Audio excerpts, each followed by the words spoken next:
大家好啊！唔知道咧，大家有冇用過城巴新巴上面提供嘅免費 WiFi 服務呢？我諗有啲人都唔知道有呢個服務，因為咧喺城巴嘅機場快線同埋某一啲嘅新巴上面有提供呢個服務。有陣時我搭過去巴士嘅時候，都會搭中呢啲巴士，一上到車好開心㗎，因為可以唔使用我嘅數據就可以上網，直接連到喺新巴城巴裡面嘅免費 WiFi 嘅服務。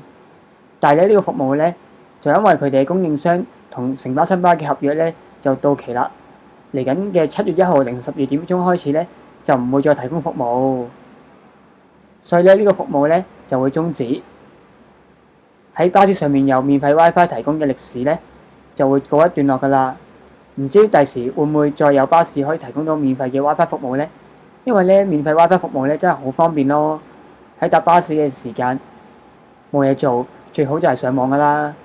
間唔中我都會開嚟上網啊，睇下 Facebook 啊，上下網睇下片咁樣。如果有呢個服務就更加好啦。如果冇嘅話，就要用翻我哋嘅數據啦。真係有啲可惜啊！希望喺巴士上面可以用到 WiFi 嘅呢一個服務，喺不久嘅將來可以再同大家見面啦。